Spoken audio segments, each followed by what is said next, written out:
Assistant Professor in LG Institute of Engineering and Technology in Department of Electronics and Communication.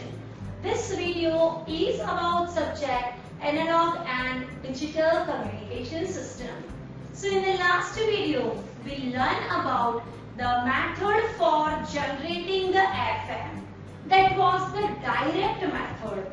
In that, we learn about the basic fat reactance modulator and the varactor diode.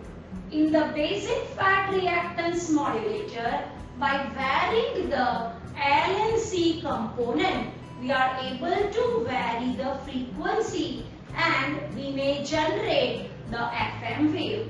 In case of the varactor diode, by varying the junctional capacitors, we may vary the oscillator frequency and we may generate the frequency modulated wave.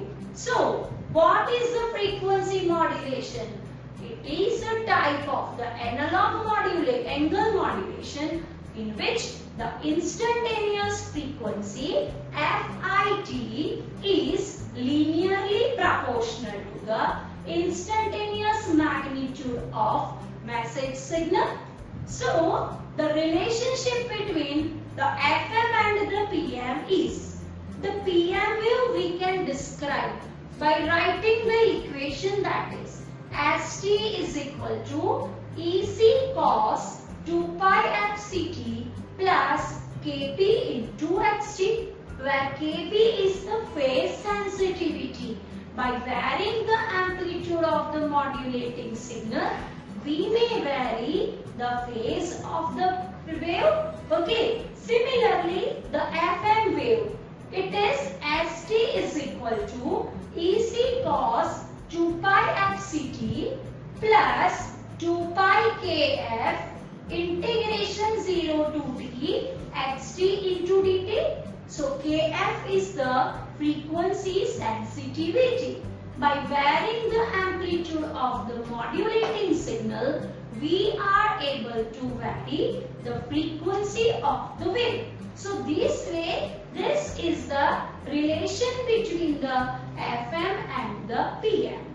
As we know that, in case of the direct FM method, we were getting the frequency was not stable. So, that is why we may not use the direct FM method in case of the broadcasting.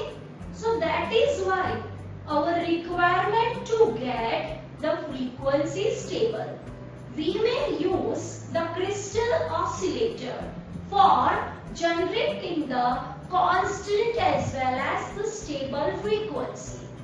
Again, the thing is that with the crystal frequency also crystal oscillator, that by if the frequency greater than 1 megahertz, again the crystal oscillator is not producing the stable frequency.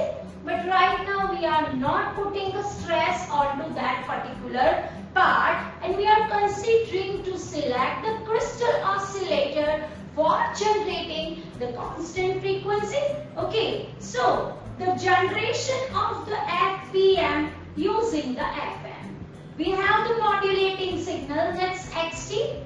You may apply it to the differentiator. Output of that is this, that is the integration of V by dt of XT. You may apply that to the frequency modulator. The other input for the frequency modulator is crystal oscillator, whose equation is EC cos 2 pi FC into t, and it may produce the output that is the PM waves. So, the indirect FM, there are the two types of the method. That is, okay, here it's the output of the frequency modulator is ST is equal to EC cos 2 pi FCT plus 2 pi KF integration d by dt xt. So, integration d by dt, okay, so that will cancel and only the KF into xt. Okay, so it is EC cos 2 pi FCT plus 2 pi kf into xt. So it is EC cos 2 pi fct plus kp into xt. So by varying the amplitude of the modulating signal, we may change the phase of the particular signal. So where the kp is equal to 2 pi into kf, where kf is the frequency sensitivity. So we learn about the direct generation of the FM in the last video. It was the two types, direct method, indirect method. In the direct method, we learn the two method, reactance modulator and the Variactor diode modulator. Now in this video, we will learn about the other method of generating the FM. It's a Armstrong method. Now what is the difference between the indirect FM and the direct FM? In the indirect FM, we are not generating the FM directly, but by the use of the phase modulated output, the PM output, we will generate the FM wave. So that is why we are generating indirectly the FM waves using the PM. And the advantage of using this method, that is to have the stable frequency and the effect of the noise, that is also less. So in the direct FM, we were using the LC tank circuit. So we have the reactive parameters like the L and C.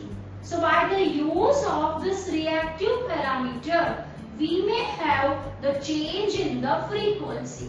But that change in the frequency, but output, it's not stable. So that is why it may not use for the communication broadcasting purpose.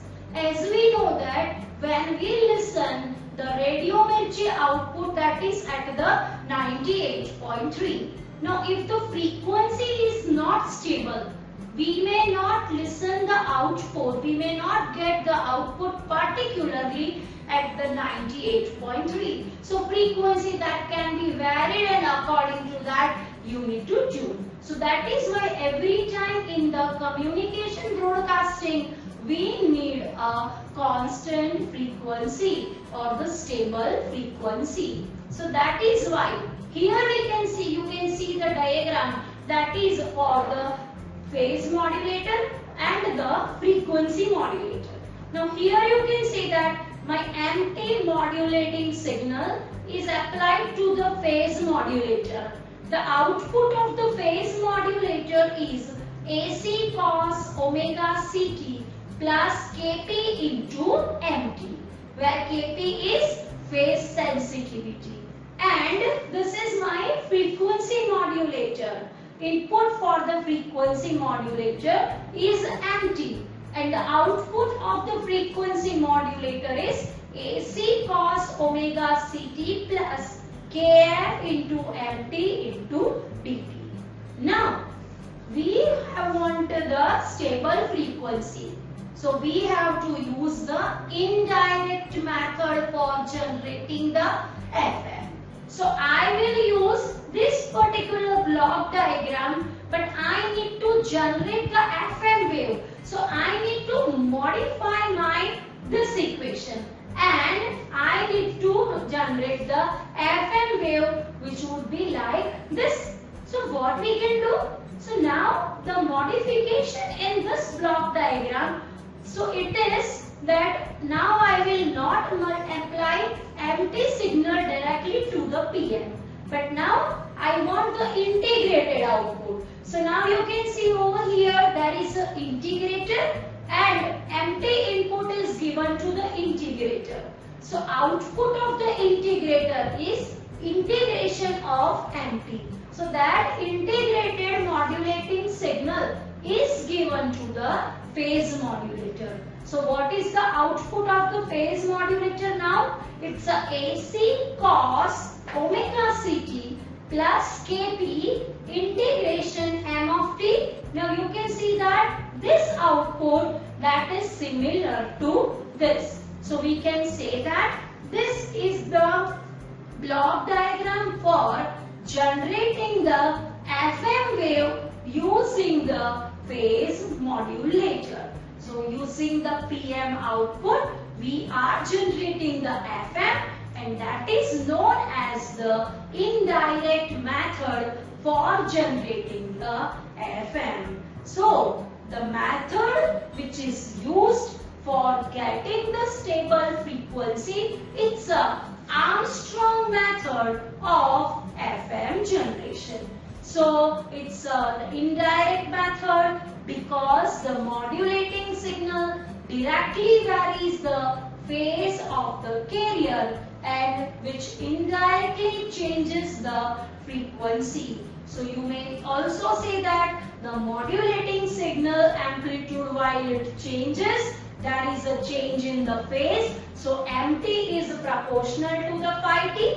Now I need to remove my proportionality constant. So I will put here that the replace proportionality constant by the Kp. So mt is equal to Kp into phi t. So as there is a phase sensitivity, okay, that can be changed. There is a change in the phase, okay, we will get. So this is the block diagram of Armstrong method of FM generation.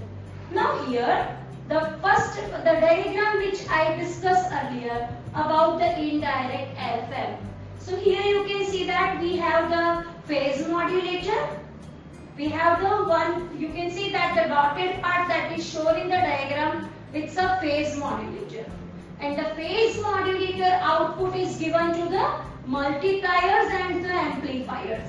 And here you can see that the modulating signal which is applied. Okay, so now we will first of all discuss about the phase modulator. Here you can see that we use the crystal oscillator. So now we use the crystal oscillator. The crystal oscillator will generate the constant frequency. So constant unmodulated carrier which will be generated by the crystal. The output of the crystal oscillator is given to the buffer. So whatever the signal level is there, that can be passed exactly through the buffer, and the carrier output is given to the 90-degree phase shifter. So my unmodulated carrier, now it will be 90-degree phase shifted. So 90-degree phase shifted carrier output is given to the balance modulator. Now the balance modulator gives me the output that are the two sideband and the suppressed carrier. So now output of the balance modulator, that are only sidebands, that are the upper sideband and the lower sideband, which is given to the combining network. So in the combining network, the two sideband and the one carrier will come, and that will gives me the output, which is my FM wave. Here you can see that while the modulating signal which is also applied, then it provides me the equalized modulating signal output, and it can be also added with the balance modulator output. So according to the amplitude of the modulating signal, this sideband amplitude that can be also varied, and according to that the frequency, the phase that can be varied for this particular FM wave.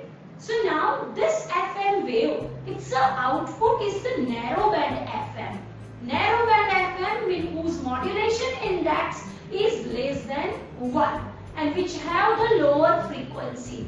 So now to generate the high frequency, we need to pass it from the group of the multipliers. So n number of the multipliers are there by which my FM wave low frequency is multiplied, and we are able to generate the high frequency wave. So that group of the multiplier output, that's a high frequency WBFM wave, wide band frequency modulated wave. It is given to the mixer. Mixer will just change the center frequency, and again it is passed through the group of the multipliers, and through the class C power amplifier it is transmitted via the transmitting antennas. Now the things can be more clear if we learn about the phasor diagram of this particular method. So one by one we will study the phase diagram of the Armstrong method. So the first is unmodulated carrier. It is passed through the 90-degree phase shifter. So you can see that the 90-degree phase shifted output. It is passed through the balance modulator. Balance modulator output is two sideband. So you have the VUSB and the VLSB. The resultant vector of the VUSB and the VLSB is what? It's a VM. So now this way the resultant of the sideband VM. It is passed through the, so now the balance modulator output and the carrier signal given to the combining network. So here in the last diagram you can see that the VUSB, VLSB, the resultant output is VM and the unmodulated carrier VC. So the resultant signal is what? It's a narrow band FM. So this way the output we can generate. So you can see that the source of the carrier for the Armstrong transmitter, it's a carrier oscillator.